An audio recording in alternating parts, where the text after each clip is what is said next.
सुधा 5वीं क्लास में पढ़ती थी। सुधा के पिता एक हादसे में चल बसे थे, जिसके बाद सुधा और उसकी माँ ललिता बेहद गरीबी में दिन गुजार रहे थे। सुधा की क्लास में अनु नाम की एक लड़की थी जो बहुत अमीर थी और सुधा को हमेशा नीचा दिखाती थी। धनतेरस का त्योहार आने वाला था। इस बार अनु ने सुधा के साथ मिलकर धनतेरस मनाया। ये कैसे हुआ, जानने के लिए देखते हैं गरीब का धनतेरस। सुधा की माँ ललिता अनु के घर पर काम करती थी। सुबह सुबह ललिता घर में झाड़ू लगा रही थी, तभी अनु वहां आई और ललिता से बोली, सुधा से कह देना क्लास में मेरी बेंच पर ना बैठे, उसकी सीट सबसे पीछे है, वो पीछे ही बैठे। मैं एक काम वाली की बेटी के साथ एक बेंच पर नहीं बैठूंगी। ठीक है अनु बिटिया, मैं सुधा को समझा दूंगी। अनु को अपने पैसों का बहुत घमंड था। वो सुधा और उसकी माँ से बहुत बदतमीजी से बात करती थी। अनु के माता पिता उसके इस व्यवहार के लिए उसे काफी समझाते, कोई फर्क नहीं पड़ता था। मेरा लंच तैयार कर दिया है ना? हाँ बिटिया, तैयार कर दिया है। आज आलू के पराठे बनाए हैं। ओफो, आलू के पराठे? सुधा भी रोज आलू के पराठे लाती है। जाओ मेरे लिए पास्ता और सैंडविच बनाकर लाओ। तभी अनु की माँ वहां आती है। अनु बेटा, अगर ललिता ने दोबारा कुछ बनाया तो उसमें बहुत वक्त लग जाएगा। आज तुम आलू के पराठे ले जाओ, मैं कल तुम्हें लंच में पास्ता और सैंडविच बना कर दूंगी। माँ, तुम इसे डांटती क्यों नहीं? ये गरीब लोग बड़े कामचोर होते हैं। अगर इन्हें कुछ ना बोलो तो ये सर चढ़ जाते हैं और अपनी मनमर्जी करते हैं। अनु बेटा, ऐसा नहीं कहते। गरीब और अमीर में कोई फर्क नहीं होता। इंसान अपनी सोच से गरीब और अमीर होता है। फर्क नहीं होता तो ये हमारे घर नौकरानी का काम क्यों करती? इनके पास तो इतने पैसे भी नहीं हैं कि धनतेरस पर कुछ अच्छा खरीद सके और दिवाली का त्योहार मना सके। हर साल तुम ही तो इसे पुराने कपड़े और मिठाइयाँ देती हो। अच्छा ये सब छोड़ो, ये बताओ इस धनतेरस पर मुझे क्या दिलाओगी? क्या चाहिए मेरी बिटिया को? मुझे सोने की अंगूठी चाहिए जिसमें हीरे जड़े हो। ठीक है, परसों धनतेरस है, मैं कल ही तुम्हारे लिए सोने की अंगूठी ला दूंगी जिसमें हीरे जड़े होंगे। थैंक यू माँ। अच्छा, मैं स्कूल जाती हूँ, मेरी बस आती ही होगी। अनु अपना स्कूल बैग लेकर बाहर चली जाती है, जहाँ स्कूल बस उसका इंतजार कर रही थी। अनु बस में बैठकर स्कूल चली जाती है। वहीं सुधा रोज पैदल ही स्कूल जाया करती थी। सुधा जब स्कूल पहुंची तब अनु बस से उतर रही थी। अनु ने सुधा को आवाज लगाकर कहा, सुधा, मेरा बैग लेकर जा और क्लासरूम में मेरी सीट पर रख दे।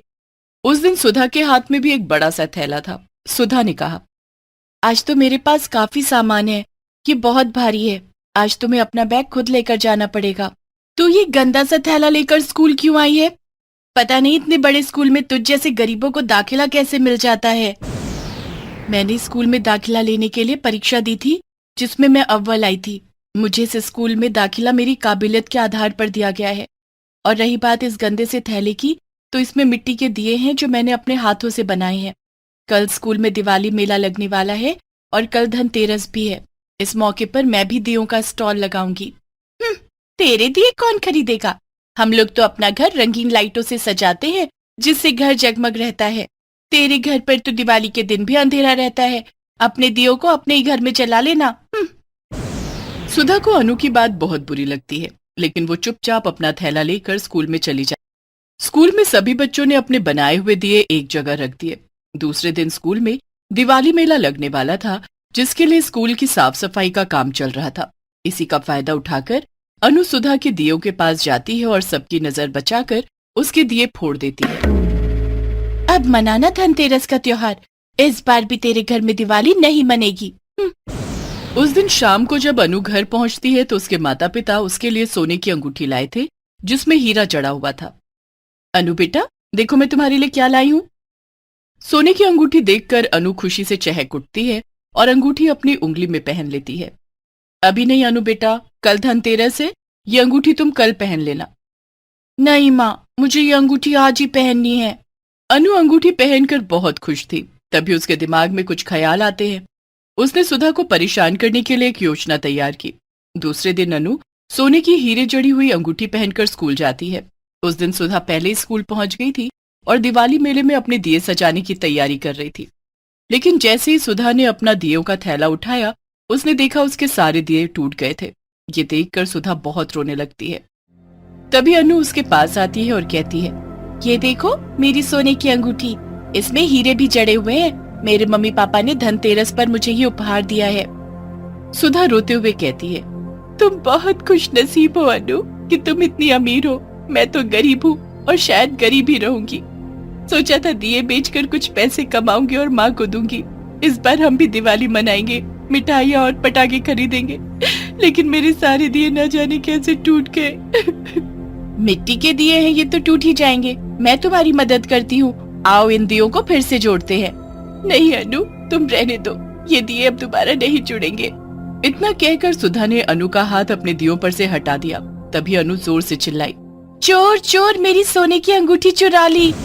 अनु की आवाज सुनकर वहाँ पर बच्चे और टीचर सभी जुट गए। अनु ने अपनी क्लास टीचर से कहा, मैम, सुधा ने मेरी सोने की अंगूठी चुरा ली है। मैं तो इसकी मदद करने गई थी, तभी इसने मेरी उंगली से मेरी अंगूठी उतार ली। आपको विश्वास ना हो तो इसका दियों का थैला चेक कर लो। दरअसल दिए समेटने का बहाना करते हुए अनु ने चुपके से अपनी अंगूठी उतार कर सुधा के थैले में रख दी थी। अनु के कहने पर टीचर ने सुधा का थैला चेक किया, जिसमें से अनु की सोने की अंगूठी मिली, जिसमें हीरे जड़े हुए थे। ये बात स्कूल के प्रिंसिपल तक पहुंची। प्रिंसिपल ने सुधा को अपने कमरे में बुलाया और कहा, सुधा, मैं तुम्हें एक होनहार और ईमानदार लड़की समझती थी, लेकिन तुम तो चोर निकली। हमें तुम्हारे जैसे स्टूडेंट को अपने स्कूल में नहीं रखना है। कल से तुम्हें स्कूल आने की कोई जरूरत नहीं है। लेकिन मैडम, मैंने चोरी नहीं की। मुझे नहीं पता कि मेरे झोले में अनु की सोने की अंगूठी कैसे आई। झूठ मत बोलो सुधा, सोने की अंगूठी तुम्हारे झोले से मिली है, इसलिए मैं तुम्हें स्कूल से निकालती हूँ। सुधा उदास होकर घर आ जाती है और ललिता को सारी बात बताती है। ये सुनकर ललिता परेशान हो जाती है। वो ये सोचकर घबरा जाती है कि कहीं मालकिन उसे भी काम से ना निकाल दे। ललिता जब शाम को काम पर जाती है तब अनु भी स्कूल से घर आ चुकी थी। ललिता को देखकर अनु अपनी माँ से कहती है, माँ, आज सुधा ने स्कूल में मेरी सोने की अंगूठी चोरी कर ली थी। प्रिंसिपल मैडम ने उसे स्कूल से निकाल दिया है। आप भी ललिता को काम से निकाल दो। अनु की बात सुनकर शालिनी को भी गुस्सा आ गया। उसने ललिता को काम से निकाल दिया। ऐसा मत कीजिए मालकिन, मेरी बेटी चोर नहीं है, वो चोरी नहीं कर सकती। वो तो बहुत ईमानदार है। अनु बिटिया को जरूर कोई गलत फहमी हुई है। नहीं माँ, मुझे कोई गलत फहमी नहीं हुई है। सुधा चोर है, चोर। ललिता, चोर कभी नहीं कहता कि वो चोर है। शुक्र करो कि हमने तुम्हारी बेटी को पुलिस के हवाले नहीं किया। अब निकल जाओ मेरे घर से। बेटी की पढ़ाई और काम दोनों छूट जाने से ललिता बेहद दुखी थी। उसकी आंखों से आंसू छलक आए। उसने दर्द भरी आवाज में शालिनी से कहा, मालकिन, आज धनतेरस का त्योहार है। आज अमीरों के घर महंगी चीजें खरीदी जाती हैं। हम गरीब लोग हैं, हम महंगी चीजें नहीं खरीद सकते तो क्या हुआ? हमारा ईमान ही हमारे लिए सबसे कीमती होता है। अगर मेरी बेटी ने चोरी नहीं की है तो ये बात आज ही साफ हो जाएगी। मैं माता लक्ष्मी से प्रार्थना करती हूँ कि सच्चाई सबके सामने लेकर आए। इतना कहकर ललिता वहां से जाने ही वाली थी, लेकिन ललिता की करुणा भरी आवाज सुनकर अनु को गहरा धक्का लगता है। उसे अपने किए पर पछतावा होने लगता है। उसका मन उसे कचोटने लगता है। उसने ललिता को रोका और कहा, रुक जाओ ललिता, मुझे माफ कर दो। क्या हुआ अनु बेटी, तुमने ललिता को रोका? उसे जाने दो, उसका अब यहाँ कोई काम नहीं है। नहीं माँ, ललिता ठीक कह रही है। सुधा ने चोरी नहीं की, बल्कि मैंने ही धोखे से अपनी अंगूठी उसके झोले में रख दी थी। सब मेरी गलती थी, लेकिन अब मुझे अपनी गलती का एहसास हो गया है। मैं समझ गई हूँ कि किसी गरीब का दिल नहीं दुखाना चाहिए। शाबाश अनु बेटी, मुझे तो पहले से यकीन था कि सुधा ऐसा नहीं कर सकती है। मैंने ये सब इसलिए किया कि तुम्हें इस बात का एहसास हो जाए। अब चलो, सुधा के घर चलते हैं और तुम उससे माफी मांग लेना। ठीक है माँ। शालिनी और अनु ढेर सारे पटाखे, मिठाइयाँ, सजावट का सामान और नए कपड़े लेकर ललिता के साथ उसके घर आते हैं, जहाँ सुधा अपनी चारपाई पर बैठी रो रही थी। अनु ने अपने हाथों से सुधा के आंसू पोंछे और उसे धनतेरस का उपहार दिया। दूसरे दिन अनु ने स्कूल में सबके सामने सुधा से माफी मांगी और उसे फिर से स्कूल में दाखिला दिलाया। इस बार दिवाली का त्योहार अनु ने सुधा के साथ उसके घर पर मनाया।